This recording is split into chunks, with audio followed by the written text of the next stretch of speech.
that has been requested personally in every social messaging app or any social media thing that I ever use. People keep asking me these questions again and again, so I thought, why not make a video on that?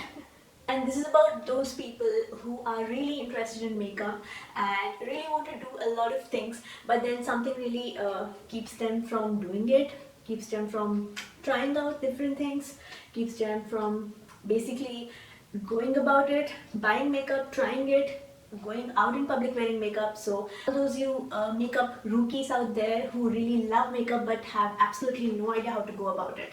Basically, we have two different kinds of makeup. One is for eyes and one is for face. And first and foremost thing that is really important, whether you wear makeup or no makeup or anything, is moisturizing your face. You have to moisturize your lips as well. These are like the most important things for our skincare. And no matter what kind of a skin you have, whether it's dry, whether it's combo, whether it's oily, you have to moisturize, and you need those oils in your face or skin for your future.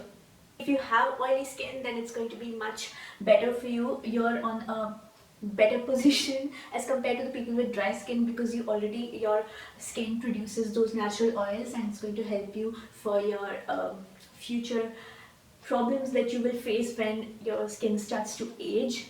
And moving on, discussing about moisturizer and why it's important. Well, moisturizer is something which is a first step when it comes to makeup, and you can use a primer, but then for me, especially good 2 years when I started out makeup and when I started my channel, I did not use any primer. I just used to have one moisturizer for my face, and I used to go over with other products after moisturizer. So you can skip the primer as of now, because you're just beginning in the makeup scene and you're just discovering products. So moisturizer should be fine. Of course, for your lips, you can't forget the lip balm. So these are the basic things when it comes to your face makeup before foundation. When you wear a moisturizer and a lip balm, you have to wait for some time for the products to sink in onto your skin. So you are not supposed to use a foundation or any other product just right after you use a moisturizer. That's a big no. So I would always suggest you to use the moisturizer and the lip balm and wait for like a good 10 to 15 minutes till your skin really absorbs it, and then comes the foundation part. You have to find out first what kind of a skin you have, whether it's warm tone, whether it's cool tone, whether it's dry, combo. Again, same thing. When it comes to your skin, these are the general things that everyone has to keep in mind. And what kind of a foundation you like, whether you like a really matte finish, whether you like satin finish, or whether you really don't like a lot of coverage, or whether you like a little luminosity and a little bit coverage as well. For me, I'm not very fair and I am kind of wheatish. Indians are going to be warm toned in nature, but then of course there are a few people who are like really pale and really fair. So for them, mostly it'll be cool toned. So you have to find out that kind of a undertone for you when you go to the store. Of course, the girl at the store will be helping you out. Very important to match your foundation with your neck, because a lot of times what happens is you wear the foundation and you match it with your face and you go out and then you end up looking like a mask. So that should be avoided. And also what should be avoided is whether you are going for a flash photography or wherever you're going, wearing so much of makeup. If you guys are having a photography session, or you know that you're going to take so many pictures and it's a night time and there is going to be a lot of flash photography, then there are chances that if your foundation has SPF, your face will look very white as compared to the rest of the body where you don't have the foundation, so you end up looking like a ghost. That should be avoided. Be noticing, looking at your friends' wedding pictures or something, maybe where they did use the SPF foundation and then the pictures come out really kind of off because her face looks nowhere as compared to her neck. So yeah, that's the only problem, that they might be using that kind of foundation which doesn't look good in pictures. So you have to check for that as well. If you go to the store, just wear the foundation, let them try it on and use a flash, like when you take pictures, and it should be easy when you figure it out. So when it comes to concealers, there are different kind of concealers in the market, and again it comes down to what kind of a concealer you like. Again, whether it's going to be for your under eyes or whether it's going to be the spot concealing ones. So for under eyes, basically you should always go for something which is exactly like your skin tone or a little bit lighter, because when you use a foundation and then you use a concealer under your eyes, one shade lighter might do the job perfectly to brighten up the under eyes and removing the uh, illusion of dark circles or crow's feet or everything. But when it comes to the blemishes and dark spots and everything, you need to have a spot concealer ready for that. Those kind of concealers, actually, you can use the under eye concealers for the same purpose as well. But then they also have these spot concealing ones, which are the pot concealers or the different ones, like which are not really under eye ones with the wand that they come. It's not like that, it's completely different. So you can use those kinds. But as a starter, I would always suggest you to go for just one concealer that works for everything. Maybelline has amazing concealers, the Fit Me range, and L'Oreal also makes one, and you can always go for the MAC one or Kiko one. I have a video on the Kiko one, it's amazing. You guys should check that concealer out. I'll link my video here. It's an amazing concealer. If you can get your hands on it, I would highly recommend that. Tip is to how to layer products. So basically, once you're done with your foundation and then concealer and everything, next step would be to set your powder. So it's a rule of thumb when it comes to makeup that you should never use powders before the creams. It's just a basic thing, because just try it on your palm or your hand. Just put any kind of powder and just try putting the liquid over top. It's just going to crumble, it's just going to feel very weird, and it's not going to be a pleasant thing at all. So the same goes for your face. Whenever you're using any products, we tend to use a lot of cream or powder products first, and then we'll forget something and then we'll be like, oh, little concealing here and there. That should be avoided completely, and try to use any kind of liquid or cream products that you have first, and then go and set those liquid products with a powder, and the setting actually will lock it away and it will just give you an amazing finish. Next tip of mine is to find out what works best for you. Try out different products, because trying is the only way you can find out what works best for you, and whether you have any kind of reaction to any product, or whether something looks good on you, or whether something stays good on you. Because there are a lot of products which are really good, but then it might not work for you the way it might work for your friend. So you have to try it out to find it out for yourself. Lipstick, whether it's foundation, whether it's blush, anything, you have to try it out before you can make a judgment on that, or you can buy it off for yourself. When it comes to your eyes, well, this is like the most asked question for me about how to get a smoky eye, or how to layer colors or whatever. So everybody has a different skin type and skin tone, so everybody's shades or transition shades will be different. And what transition shade means is, like, you might be seeing the smoky eye pictures. Like, if you can just go and Google the pictures, you might see that this person has only one color, which is smoked out, but it's not exactly true. You can wear one shadow and make a whole look out of it, but then a lot of times, like 99% of the time, they do use a lot of different shades and transitions in order to blend the colors together so that they can achieve the perfect look. So for my crease, like, there are girls who have problem in finding their crease. So what I would suggest is have a mirror downwards and just look down and try to get that crease with a finger or a brush, and then just look up.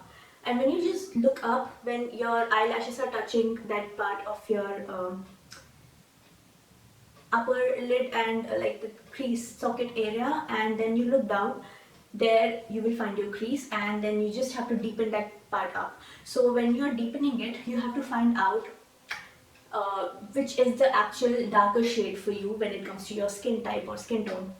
So for me, I have to go for a little darker brown color, which is like, I have to go for a darker color than my skin tone so that it actually shows up. But before that, I will always prime my eyes the same as moisturizer, like how I prime my face or my lips. I have to use a primer, but then For my primer, I don't really use an eyelid primer. Anything like any foundation or any concealer works best for me. And if you guys have been watching my videos for a long time, you might be noticing that any concealer or foundation that doesn't work for me or it doesn't go with my skin tone or anything, I use it as my eyelid primer, because ultimately we are putting colors over there, so the shade doesn't really matter. So that's how I prime my eyes. You can do like the same way, or maybe you have a gift, or maybe you got something by mistake, so you can use it as your eyelid primer easily. So after I use the eyelid primer, I do set it with any setting powder, or you can use any eyeshadow which is true to your skin tone, and then comes the creasing part. So that's the basic thing that goes for any kind of eye look that you're going for. Just set your foundation and priming and everything, and just warm up the crease a little bit, and then you can go for any colors, like outer colors, dark colors are used for smoking it out, and for inner corners sometimes you can use dark, sometimes you can use medium colors or any colors. It's just makeup, you can play around with it. But in order to blend it out, you need transition colors. So transition colors are something like, if you're using a bold black color all over your lid, you might be needing something like mauve or grayish color in order to blend the edges, so that it just smokes up nicely and you don't know where the color just harshly stopped, or you have to basically eliminate the harshness. So that's called transitioning.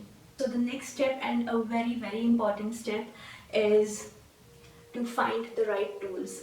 Now for foundation and concealer, even your hands and your fingers do the amazing job, but then in order to get that contour or get the bronze or blush, or especially your eyes, you need the right tools for it.